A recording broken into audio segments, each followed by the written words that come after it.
در طول تاریخ بشر، جنگ‌ها و نبردها همیشه نقش تعیین‌کننده‌ای در سرنوشت تمدن‌ها داشتند. اما کدام ارتش‌ها در تاریخ از همه قدرتمندتر بودند؟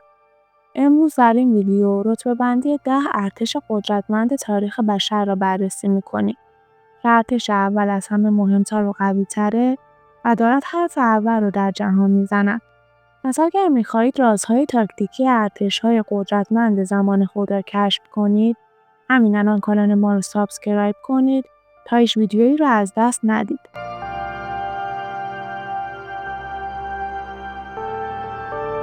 بریم سراغ ارتش رتبه دهم، ارتش مغول‌ها که در قرن 13 و 14 میلادی وجود داشته. مغول‌ها تحت رهبری چنگیزخان یکی از سریع‌ترین و ترسناک‌ترین نیروهای سوار نظام تاریخ را ایجاد کردند.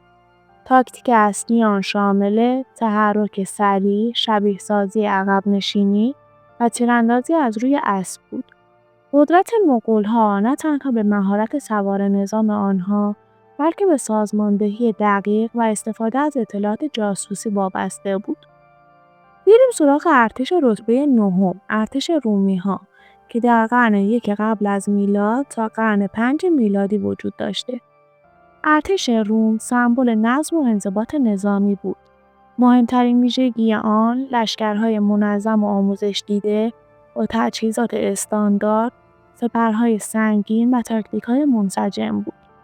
روم با این ارتش توانست امپراتوری عظیم خود را حفظ کند و در برابر دشمنان متعدد مقاومت کند.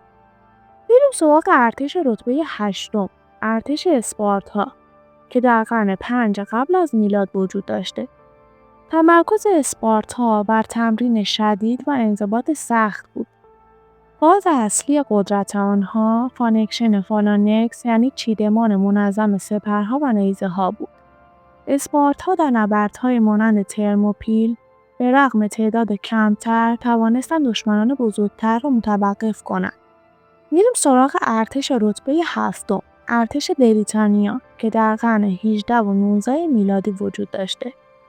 قدرت دریایی و فناوری نظامی مدرن بریتانیا را به امپراتوری جهانی تبدیل کرد. نیروی دریایی سلطنتی با کشتی‌های جنگی مجهز به توپ‌های سنگین تسلط بر دریاها را تضمین کرد. این ارتش با استفاده از فناوری توپخانه و سازماندهی دقیق توانست کل مستعمرات را تحت کنترل خود درآورد. بریم سراغ ارتش رتبه ششم، ارتش عثمانی‌ها که در قرن 15 تا 17 میلادی وجود داشته. عثمانی‌ها با توپخانه سنگین و نظامیان نخبه به یکی از قدرت‌های برتر جهان تبدیل شدند.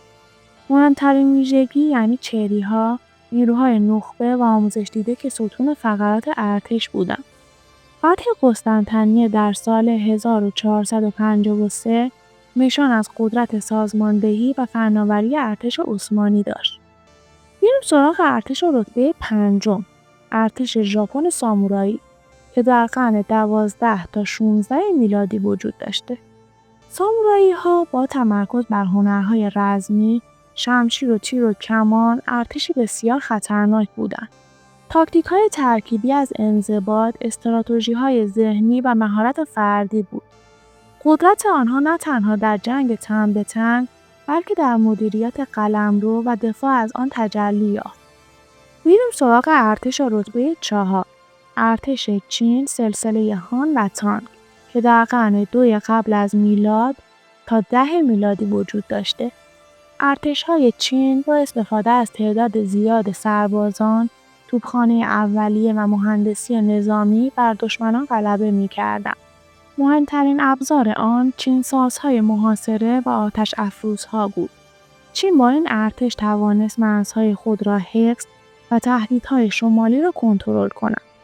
میریم سراغ ارتش رتبه سوم، ارتش ناپلئون بناپارت که در قرن 18 و 19 میلادی وجود داشته.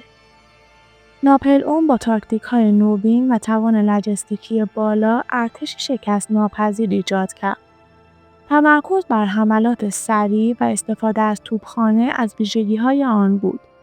ارتش ناپلئون توانست بخش‌های وسیعی از اروپا را در اختیار بگیرد و تاکتیک‌هایش هنوز در مدارس نظامی مطالعه می‌شود. بریم سراغ ارتش رتبه دوم. ارتش امپراتوری بریتانیا و آمریکا در جنگ جهانی دوم که در سال 1939 تا 1945 وجود داشته. استفاده از تکنولوژی پیشرفته، هوش نظامی و هماهنگی متحدین از ویژگی‌های آن بود. نیروی هوایی و دریایی قدرتمند، تانک‌های پیشرفته و عملیات‌های گسترده در این ارتش نشان می‌دهد که قدرت نظامی مدرن فراتر از تعداد سربازان است و تکنولوژی می‌تواند تعیین‌کننده این جنگ باشد. خب الان می‌پردازیم به ارتش رتبه اول جهان.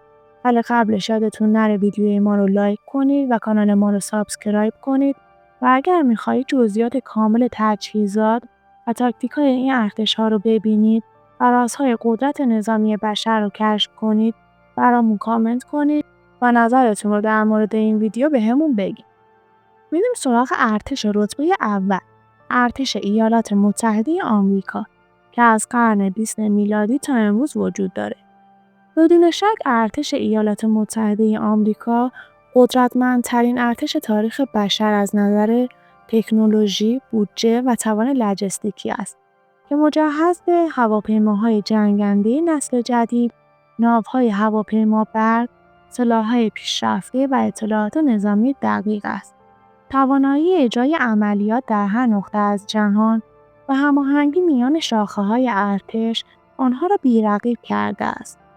تاریخ نشان داده که قدرت نظامی ترکیبی از تعداد تاکتیک، تکنولوژی و سازماندهی است.